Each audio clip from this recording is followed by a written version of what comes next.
In a 2002 publication, Archilochus, first poet after Homer, which dives into various facets of the surviving fragments, William Harris opens with the following. Archilochus was known in ancient Greece to everyone who knew anything about literature as the first poet after Homer and Hesiod. To an educated Greek in the 4th century AD, it would have seemed inexplicable to have to explain in a preface to the poems of Archilochus who this famous poet was, when and where he lived, and what kind of verse he wrote. Although no more precise about exact dates than we are, he would have placed Homer about 400 years after the Trojan War, Hesiod somewhat later, and Archilochus in the time of Gyges, about or after 480 BC. Archilochus's volumes were currently available to him, and he would hardly have thought that this author would have virtually disappeared in the next 700 years. But the course of centuries has changed all that. We have only a residual fraction of Hellenic literature, and in the case of the early poets other than the epic writers, we have mere table scraps from later writers, shredded papyri and pieces at best, and hardly enough from which to write a decent literary preface. The idea that a person's work and poetic legacy must go through daunting trials in a kind of life journey to reach some kind of digital Elysian field, or to meet with a different fate, to be partially or wholly forgotten by the trampling of history and change, is dreadful. The thought that one must not only possess skill, but conspire with their audience and tempestuous circumstance to have a chance at just being is a heavy thing to carry. I imagine how poets coming after the Greek tradition felt when trying to build their legacies of words and rhymes with the immortal names of so many coming before them. Yet here we are, on the other side of the page, trying to piece together the works of Archilochus and glean from this puzzle a bit of his mind and spirit. From our perspective now, we see the grand monuments of the Homeric epics towering over the table scraps of this wholly unknown poet to the modern layman. We see an underdog, someone to root for, to see ourselves in, and to struggle with him as we struggle ourselves to survive the onslaught of time, change, and death in a digital age. With this in mind, here is a quote from Christopher G. Brown, writing in A Companion to the Greek Lyric Poets, which summarizes the struggle to paint Archilochus's portrait accurately. When we survey the evidence for the historical setting of Archilochus's life and work, we have the impression of a solidly based historical tradition. Not only are there numerous apparent references to contemporary events among the extant fragments, but there is an extensive secondary tradition that includes both epigraphical and literary evidence. It should be noted, however, that this whole issue is fraught with peril. Almost all of the evidence can be judged suspect for one reason or another. In the case of apparently autobiographical statements contained in the extant fragments, there is always the possibility that without full context, such statements may be misleading. details of biography provided by other ancient authors are similarly suspect, owing to the general unreliability of the biographical tradition. We seem to be on reasonably firm ground in seeing Archilochus as active on the islands of Paros and Thasos in the second half of the 7th century BC. The world of 7th century Paros and Thasos seems to have prompted from Archilochus an impressive range of poetry, both elegiac and iambic, but it is the latter for which the poet was best known. In fact, Archilochus was regularly believed to have been the inventor of the iambus.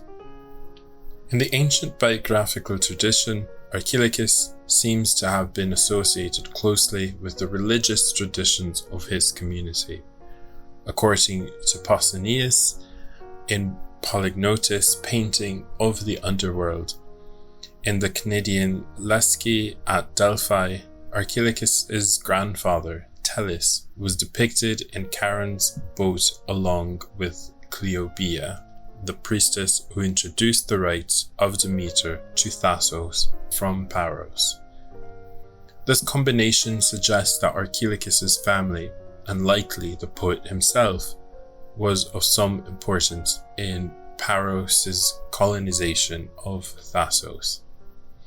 It is so as we sift through the fragments and the pages of critique and inquiry that support the fragilely constructed figure of Archilochus that we find two main areas of interest and debate. In brief, they are Archilochus' relationship to Homeric epic, in particular the Ethics, and a biographical relation to Lycambes and his daughters. We open the Homeric ethics debate with L.A. Swift in the article Archilochus the Anti-Hero, Heroism, Flight and Values in Homer and the New Archilochus Fragment. One of the central areas of interest for scholars working on Archilochus has been his relationship to Homeric poetry.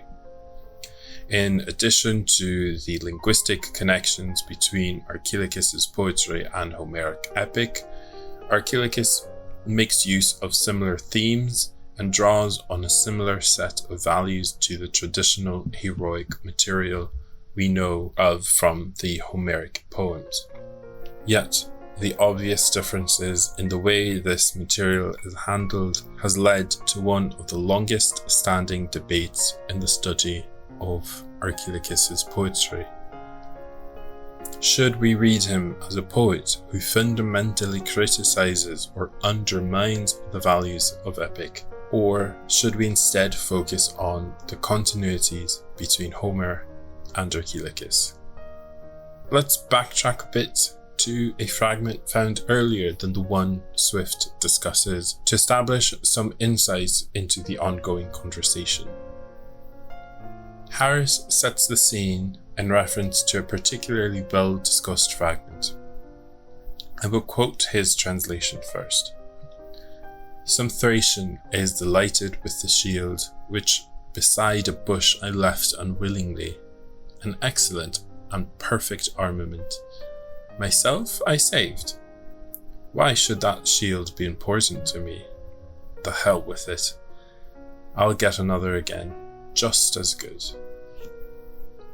The story of Archilochus' shield is so famous that when Horace, some 6 centuries later, mentioned losing his own shield as a sly reference to his undistinguished military history, everyone knew instantly whence the reference and what he meant to say. But the import of Archilochus' little chunk of verse is far more involved than a touch of life-saving cowardice. It goes back to the Homeric war ethic and the personal demonstration of bravery that a Homeric hero would be expected to show. It is Plutarch in his essay Laconian Institutions who gives us this piece with this background note. When Archilochus happened to be in Sparta, they threw him out of the city on an hour's notice, since they understood he had written in a poem that it was better to throw away one's weapon rather than die. Carl A. Anderson, in the article Archilochus, His Lost Shield and the Heroic Ideal, adds, ancient critics cite the elegy as evidence that Archilochus was a shameless coward who deserved censure and rebuke.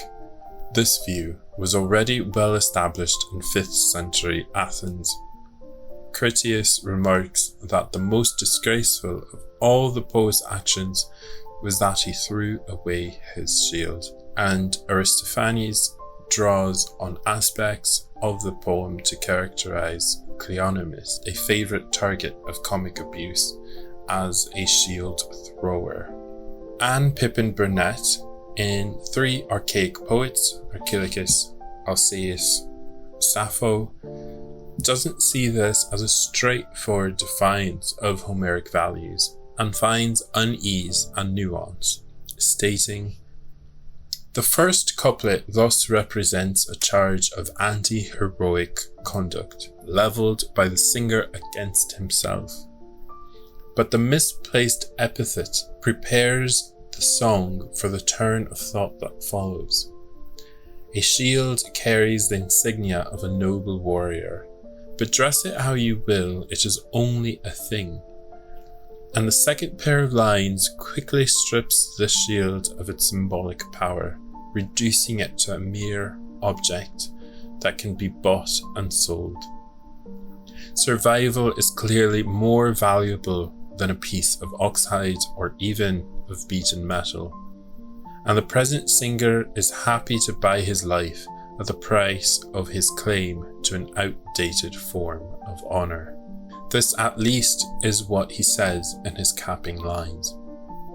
But Archilochus has lent those lines a jerky flippancy that allows them to defy, but not to destroy, what has gone before.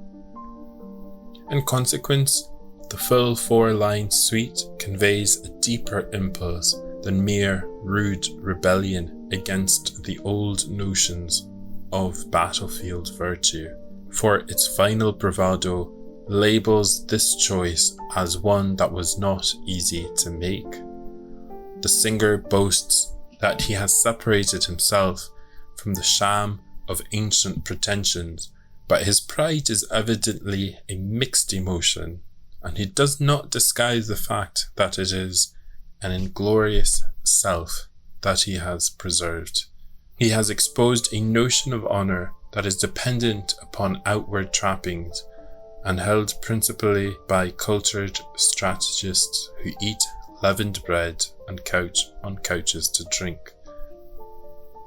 In Archilochus of Paros, H. D. Rankin proposes a different view. Archilochus's most penetrating criticism of archaic attitudes was misunderstood in ancient times. Yet these lines are very Homeric in their frankness, and not at all anti-heroic. There is no implication of conspicuous cowardice on his part in these lines, but simply a description of an unfortunate loss that he suffered in the general collapse of the military operation. He seems to present a view of human affairs that transcends the honour code which the epos and the customs of archaic Greece upheld. His view has its own standard of individual integrity, a calculated endurance linked with a determination to survive. And in its individualism, it suggests comparison with the Homeric heroes. In the case, the kind of hero who, like Odysseus, wanders through troubles and hardships without breaking the integrity of his determination to live on and to reach his home again. The more he employs epic phrases and formulae, the more he casts a reflective and critical doubt upon the ethos associated with epic.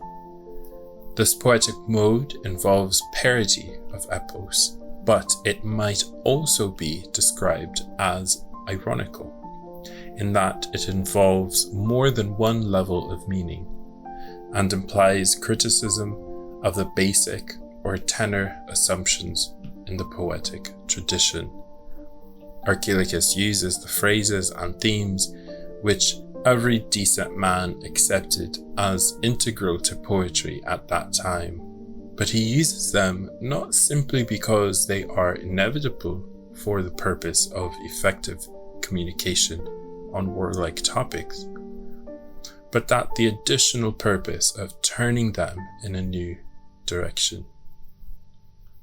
He has a strong notion of the individual's true worth as something different from personal appearance or distinction of birth, and his defense of his own integrity of personality shows more resemblance at times in its outspoken pride to the high egotism of Homeric heroes than does the mock heroism of the people whom he criticizes or the customs which he seeks to modify.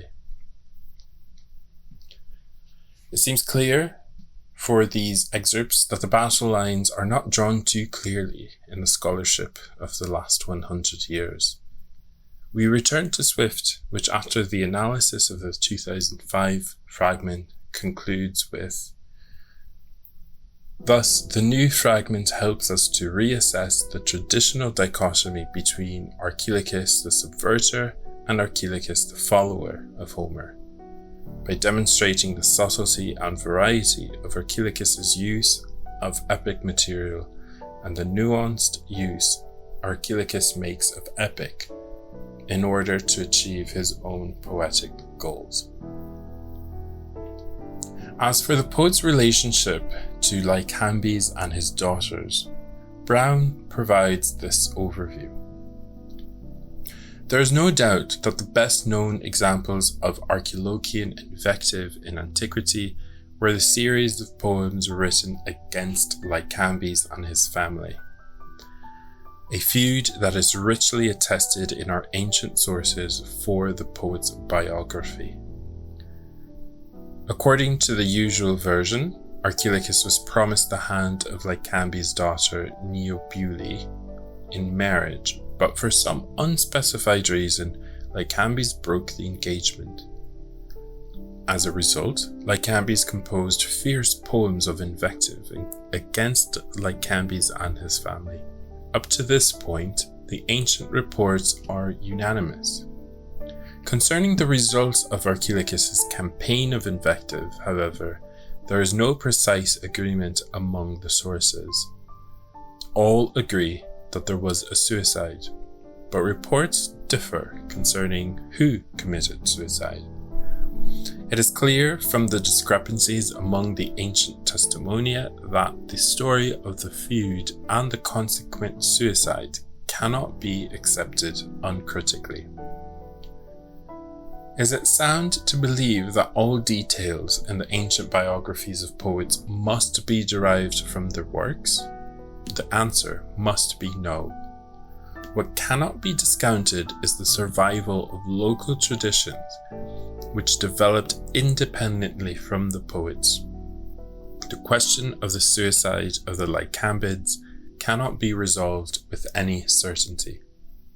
Lycambes is revealed as an oath-breaker, and thus a menace to society. The daughters are exposed as sexually incontinent and so deserving of opprobrium.